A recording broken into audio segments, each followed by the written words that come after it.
नमस्कार बच्चों, कैसे हैं आप सब। आशा करती हूँ कि आप स्वस्थ होंगे, मस्त होंगे और अपनी पढ़ाई में व्यस्त होंगे। आपकी इसी पढ़ाई को आगे बढ़ाते हुए आज हम पढ़ने जा रहे हैं एक नया पाठ, एक नया अध्याय जिसका शीर्षक है नटखट बेटियां। नटखट चुलबुली बेटियां, है ना बच्चों। तो आइए सबसे पहले इस पाठ का परिचय जान लेते हैं। नदियां कहाँ से उत्पन्न होती हैं, क्या कार्य करती हैं, किस समुद्र में मिल जाती हैं, यह तो सब जानते हैं, परंतु नदियों का यह भावपूर्ण उल्लेख विस्मरणीय है। भारत में नदियों को भी पूजा जाता है और हिमालय हमारे देश की पूर्वी बर्फीली हवाओं से और शत्रुओं से रक्षा करता है।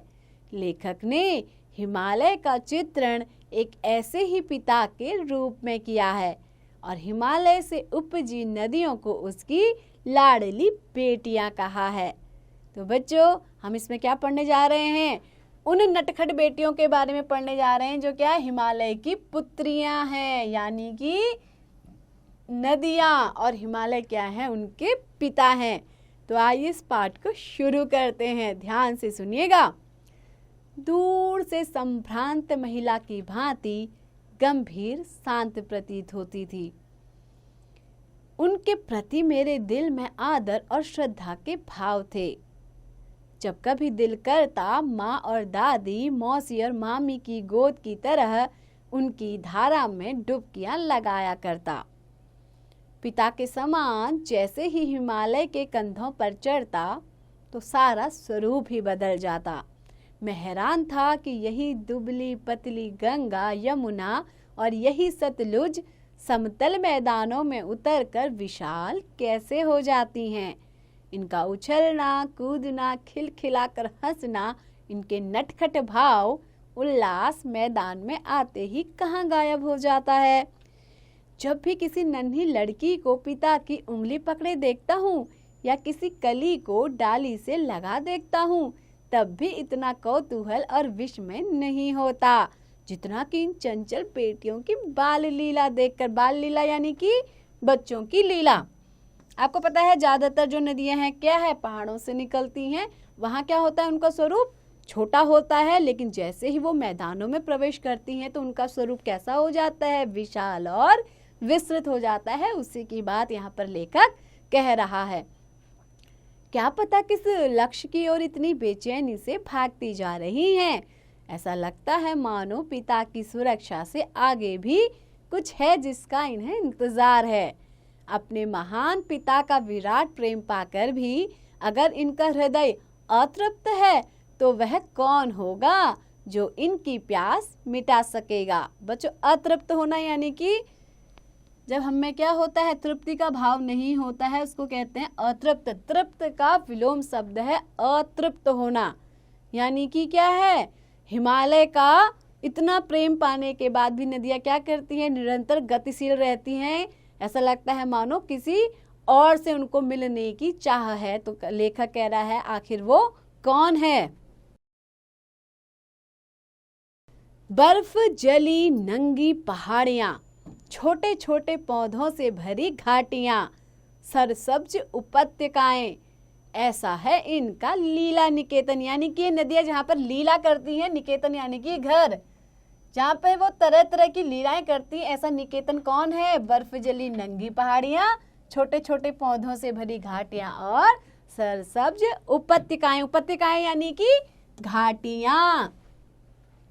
खेलते खेलते जब ये जरा दूर निकल जाती हैं तो देवदार, चीड़, चिनार, सफेदा, कैल के जंगलों में पहुंचकर शायद इन्हें बीती बातें याद करने का मौका मिल जाता होगा।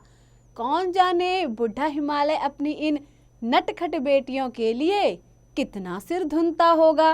बड़ी बड़ी चोटियों से जाकर पूछिए तो उत्तर में विराट मौन के सिवाय उनके पास और रखा ही क्या है। तो बच्चों, कवि ने क्या करा है, यहाँ पर इस पाठ में उन्होंने मानवीकरण अलंकार का प्रयोग किया है, जहाँ पर उसने हिमालय को पिता बना दिया है, एक मानव बना दिया है, और नदियों को उसकी पुत्रियां यानी कि बेटियां बना दिया गया है। तो यहाँ पे क्या हुआ है, मानवीकरण। हिमालय के पिघले हुए दिल की एक एक बूंद इकट्ठा हो होकर सिंधु और ब्रह्मपुत्र नाम की दो महानदी के रूप में समुद्र की ओर प्रवाहित होती रही है। सौभाग्यशाली तो वह समुद्र भी है जिसे पर्वतराज हिमालय की इन दो बेटियों का हाथ पकड़ने का श्रेय मिला। सिंधु और ब्रह्मपुत्र नाम के आते ही रावी, सतलुज, व्यास, चेनाब, झेलम, काबुल, कपिश, गंगा, यमुना, गंडक, कोसी आदि हिमालय की सभी छोटी बड़ी बेटियां आंखों के सामने नाचने लगती हैं। तो बच्चों, ये सब क्या है? हिमालय से निकलने वाली नदियां हैं। खुले मैदानों में बहती इन शांत और गंभीर नदियों को देखकर शायद ही किसी के ख्याल में आए कि बूढ़े हिमालय की गोद में कैसे ये बच्चियां बनकर खेलती हैं। माँ बाप की गोद में नंग धड़ंग होकर खेलने वाली इन बालिकाओं का रूप पहाड़ी आदमियों के लिए आकर्षक भले ना हो, लेकिन मुझे तो ऐसा लुभावना प्रतीत हुआ वह रूप कि हिमालय को ससुर और समुद्र को उसका दामाद कहने में जरा सी भी हिचक महसूस नहीं होती। तो बच्चों, लेखक ने क्या बना दिया? हिमालय को ससुर बना दिया है और क्या किया है? साथ ही समुद्र को उसका दामाद यानी जमाई बना दिया है। कालिदास के विरही यक्ष ने अपने मेघदूत से कहा था। तो बच्चों, आपको पता है कालिदास ने मेघदूत नाम का क्या लिखा है? एक ग्रंथ लिखा है। उसी का संदर्भ यहाँ पर लिया गया है, रेफरेंस लिया गया है। क्या कह रहे हैं कि कालिदास के विरही यानी कि जो विरह में व्याकुल हो उसको कहते हैं विरही यक्ष ने अपने मेघदूत से कहा था। मेघदूत यानी बादलों के रूप में जो दूत है। बादल क्या बन जाते थे? पहले दूत बन जाते थे। सूचना पहुंचाने के माध्यम उन्हें कहा जाता है दूत। तो क्या कहा था? तुम्हारी बेतवा नदी नामक प्रेयसी अवश्य ही तुम्हें पाकर प्रसन्न होगी, अतः इसे अपने प्रेम का प्रतिदान देते जाना। चंचल नदियों को देखकर अनायास ही ये सब मुझे स्मरण हो आया। अनायास यानी कि अचानक से। और सोचा कि शायद उस महाकवि को भी नदियों का सचेतन रूपक पसंद था। दरअसल जो भी कोई नदियों को पहाड़ी घाटियों और समतल आंगनों के मैदानों में जुदा जुदा शक्लों में देखेगा वह इसी नतीजे पर पहुंचेगा। तो बच्चों, जुदा जुदा शक्ल यानी कि भिन्न भिन्न शक्लें, यानी कि जब वो पहाड़ों में बहती हैं नदियां उनका स्वरूप कुछ और होता है, जब वो मैदानों में आ जाती हैं तो उनका स्वरूप बिल्कुल बदल जाता है। काका कालेलकर ने नदियों को लोक माता कहा है। बच्चों, ये प्रश्न बहुत बार पूछा जाता है कि नदियों को लोक माता किसने कहा? तो काका कालेलकर ने नदियों को लोक माता कहा है। परंतु यह भी सत्य है कि हर माता पहले बेटी होती है। अतः यदि इन माता रूपी नदियों को हम बेटियों के रूप में देख लें तो कोई हर्ज नहीं है। इससे थोड़ा और आगे चलकर यदि हम इन्हें प्रेयसी के रूप में महसूस करें तो कैसा रहेगा? बच्चों, प्रेयसी यानी कि हम क्या कह रहे हैं? इन्हें क्या समझ लें? प्रेयसी यानी कि प्रेमिका। प्रेमिका को कहते हैं प्रेयसी। ममता का एक और धागा भी है जिसे हम इनके साथ भी जोड़ सकते हैं। बहन का स्थान कितने कवियों ने इन नदियों को दिया है। मैं भी इस भावना से अनभिज्ञ नहीं रहा। अनभिज्ञ यानी कि मैं भी इस भावना को जानता हूँ, अनजान नहीं हूँ। लिंग तिब्बत की बात है। देखो, तिब्बत को क्या कहते हैं? लिंग भी कहा जाता है। लिंग यानी तिब्बत की बात है। मन उचाट था किसी कारणवश सतलुज के किनारे जाकर बैठ गया। दोपहर के समय नदी में पैर लटकाकर बैठ गया। प्रगतिशील जल ने अपना असर दिखाया। प्रगतिशील यानी कि जिसमें गति हो और जो प्रगति करना जानता हो उसको कहते हैं प्रगतिशील, प्रोग्रेसिव। तो उसने क्या किया? अपना असर दिखाया। मन महका, तबीयत संभली और मैं गुनगुनाने लगा। तो बच्चों, कवि क्या गुनगुना रहा है? लेखक, जय हो सतलज बहन तुम्हारी, लीला अचरज बहन तुम्हारी, हुआ मुदित मन हटा खुमारी, जाऊं मैं तुम पल बलिहारी। तो क्या कह रहा है कि हे सतलुज बहन तुम्हारी जय हो, तुम्हारी लीला क्या है, लीला अचरज बहन तुम्हारी, तुम्हारी लीला आश्चर्य करने वाली है।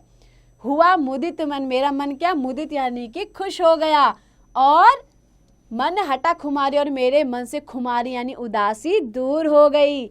जाऊं मैं तुम पर बलिहारी, इसलिए मैं तुम पर क्या करता हूँ, वारी वारी जाता हूँ, वारी वारी जाना बलिहारी जाता हूँ। तुम बेटी यह बाप हिमालय, चिंतित पर चुपचाप हिमालय।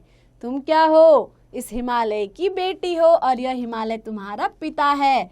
चिंतित पर चुपचाप हिमालय, हिमालय को क्या है, हर पिता को अपनी पुत्री की चिंता होती है। इसी प्रकार इस हिमालय को भी तुम्हारी चिंता है, लेकिन ये अपने मुंह से कुछ कहता नहीं है, बिल्कुल चुपचाप रहता है। प्रकृति नदी के चित्रित पट पर, अनुपम अद्भुत छाप हिमालय, जय हो सतलज बहन तुम्हारी। तो कवि कहते हैं कि प्रकृति नदी के चित्रित पट पर, चित्रित यानी कि जहाँ पे चित्र बनाया गया हो, पट यानी दरवाजा, प्रकृति नदी के चित्रित पट पर अनुपम अद्भुत छाप हिमालय, हिमालय कैसा है, अद्भुत है, अनुपम है यानी कि अनोखा है। तो हे सतलुज मैया, यहाँ पे क्या है, बहन के माध्यम से कह रहा है, हे सतलुज बहन तुम्हारी क्या हो, जय हो, जय जयकार हो। तो बच्चों, इस पाठ के जो लेखक हैं वो है नागार्जुन कवि, जो स्वयं एक प्रगतिशील कवि के रूप में जाने जाते हैं और प्रकृति के चित्रण में बहुत ही माहिर भी हैं। तो इन्होंने इस कविता के माध्यम से और साथ ही इस पाठ के माध्यम से आपको नदियों के बचपन के बारे में बताया है कि वो कैसे रहती है पहाड़ों में, और मैदानों में आकर उनका स्वरूप कैसा हो जाता है, और समुद्र से मिलने के बाद वो उसमें एकाकार हो जाती हैं। तो बच्चों, आशा करती हूँ कि ये पाठ आपको अच्छे से समझ में आ गया होगा। ऐसे ही पढ़ते रहिए, आगे बढ़ते रहिए, और हाँ, इसका अभ्यास जरूर कीजिए।